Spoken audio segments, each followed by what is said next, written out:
Apesar de tudo, dezembro foi um mês bastante especial para o Diário de Anais. Primeiro, por causa do dia 5 de dezembro, que foi o dia em que o canal fez um ano de existência, né? Porque dia 5 de dezembro de 2019 a gente lançou o primeiro vídeo, mais até como um teste do que para lançar o canal de verdade, e acabou indo, né? E passado um ano, muitos vídeos, algumas experimentações, como sessões de leitura, intercalar clássicos com novidades da ficção científica brasileira.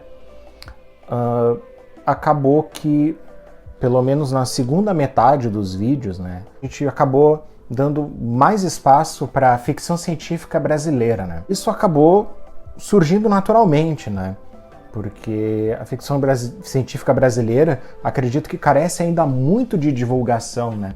E esse é um dos motivos para a existência do canal, né? Porque eu gostaria muito de divulgar, acho que a ficção científica brasileira merece muito mais atenção do que tem. Merece um canal, talvez até melhor do que esse, mas eu pretendo ainda fazer o canal cada vez melhor. Estou tentando investir em equipamento, em iluminação, tentar melhorar o conteúdo, né? E acredito que aos poucos tem melhorado.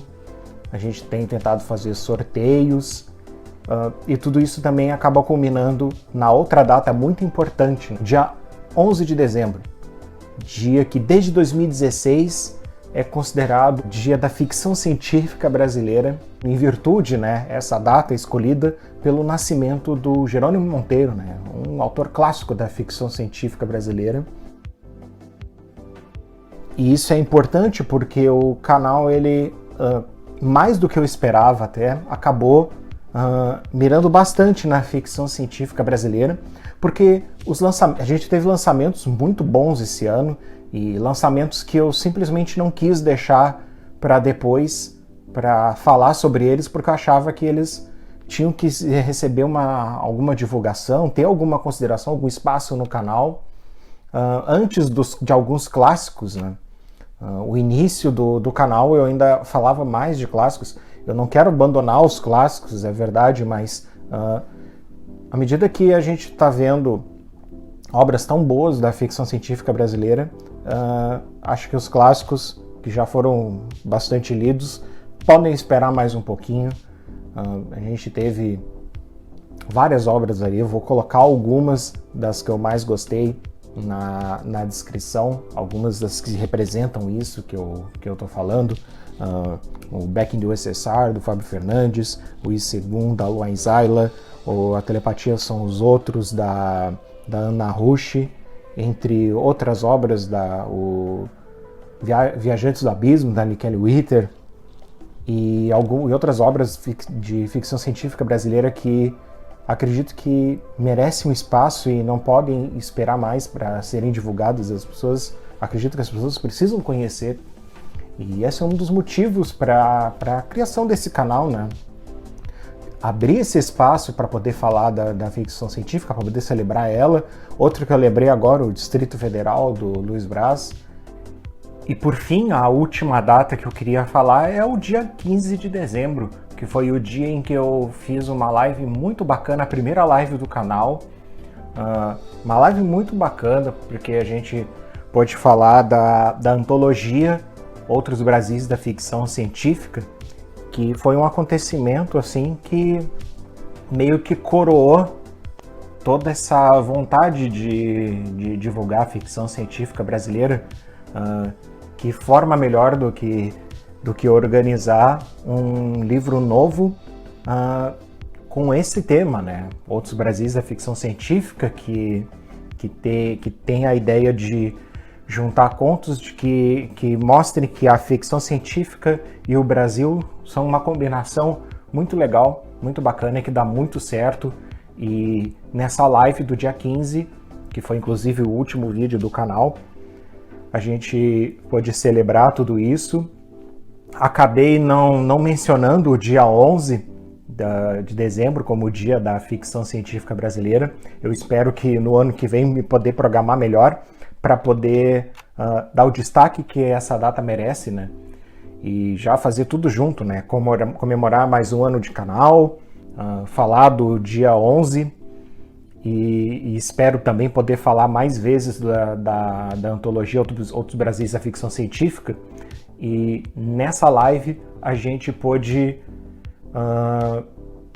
celebrar tudo isso que está acontecendo, porque revelar a capa, anunciar os convidados e também os selecionados que já estão sabendo a essa altura e poder coroar tudo isso, né?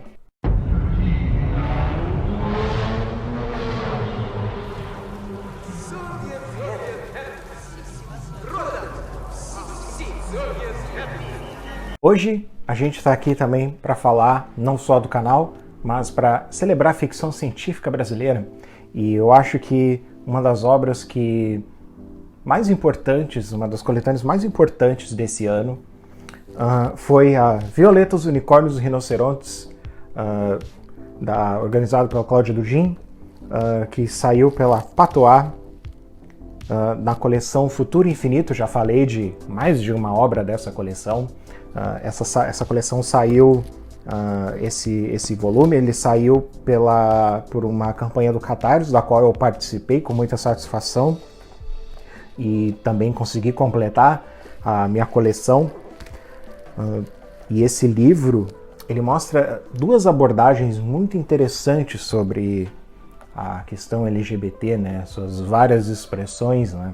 A primeira é mostrar as questões, que são muitas questões de gênero, né, porque a sigla LGBT, ela reúne várias expressões, né, várias formas de ser, né, e ela se apresenta de duas formas, né. Primeiro, completamente entranhada nos contos, né. São personagens que em futuros diferentes, são várias abordagens, as abordagens são variadas, mas em algumas a gente vê a questão do gênero e de várias camadas de identidade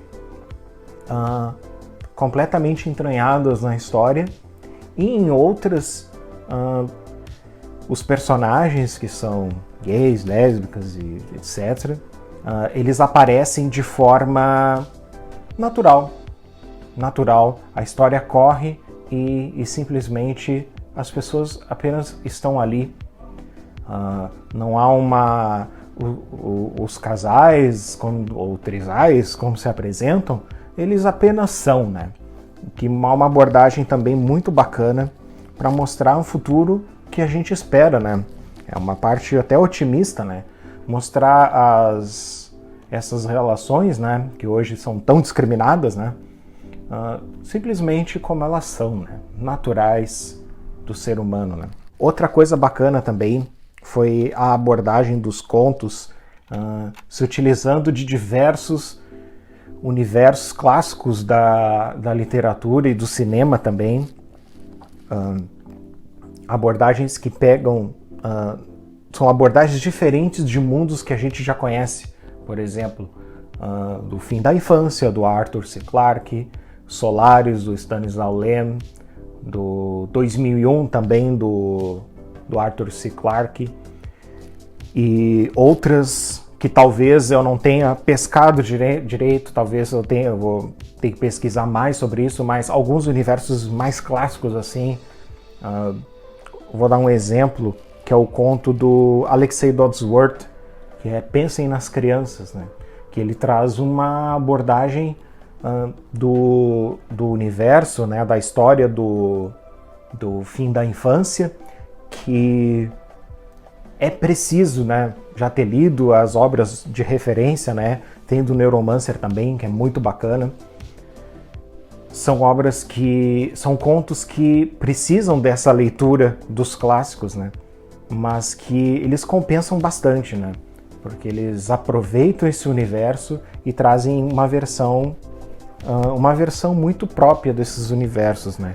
O Pensem nas Crianças, ele conta a história de uma mãe de santo que ela acaba tendo uma relação com os senhores supremos, né?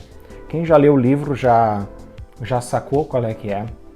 E também tem outras obras também do Neuromancer que traz uma aventura assim bem fiel à estética do Gibson, né?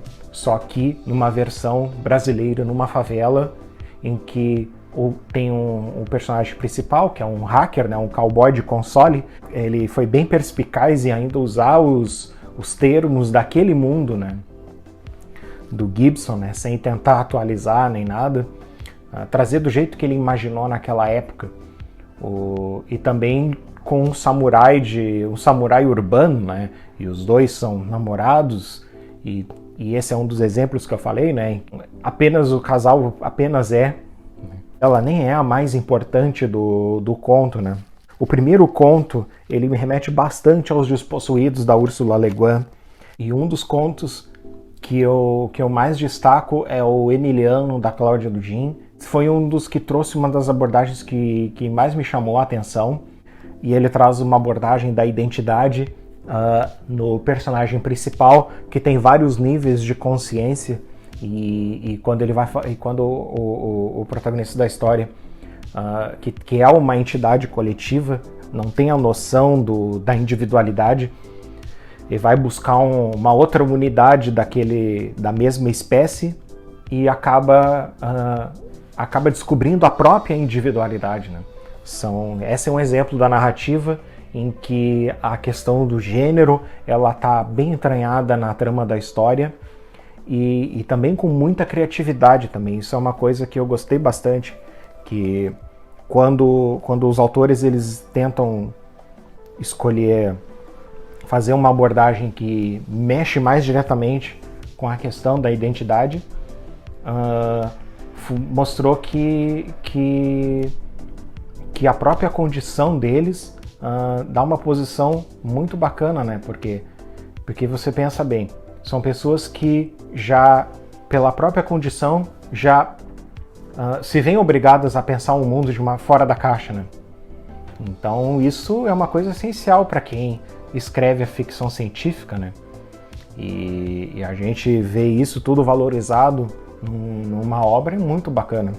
Então, eu acredito que isso seja mais do que motivo para a gente acompanhar essa obra aqui, correr atrás do seu.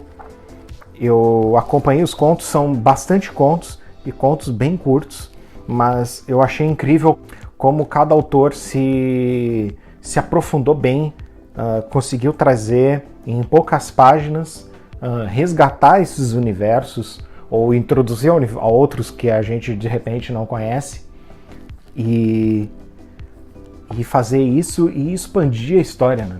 O resultado, pelo menos para mim, foi que, pelo menos dos universos que eu já conheço, são obras que já para mim já ficaram no meu coração, né?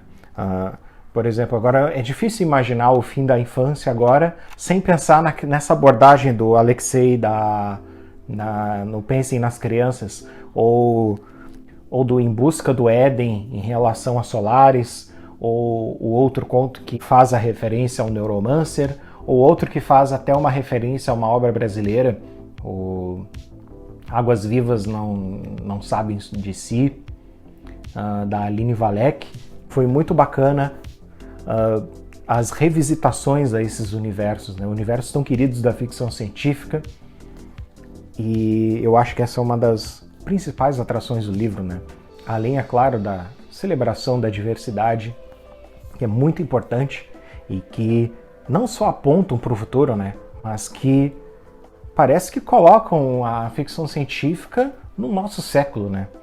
Porque muitas vezes as referências que a gente tem são referências antigas, né? E que já estão precisando de uma atualizada, né? Uma atualizada no sentido de olhar para o ser humano, né, como iguais, né? E também, não só como iguais, mas também para celebrar suas diferenças, né? E valorizar elas. E eu acho que esse livro faz isso com muita qualidade, principalmente, né? Faz isso com uma ficção científica com F maiúsculo, né? E é isso, pessoal. Espero que essa dica aqui sirva pra gente poder finalmente colocar a ficção científica pelo menos no presente, né? Se não no futuro, ao menos olhar, faça com que a gente olhe para o presente de uma maneira diferente, né? E também agradecer a quem acompanhou o canal durante todo esse ano, quem acompanhou a live e quem ainda vai acompanhar a gente no ano que vem. Quero também desejar todo aquele blá blá blá de fim de ano, né? Feliz Natal, Feliz Ano Novo. A gente vai voltar em janeiro, o quanto antes possível, porque já tem novidades pro ano que vem. Então eu aguardo vocês lá. É isso aí, pessoal. Tchau.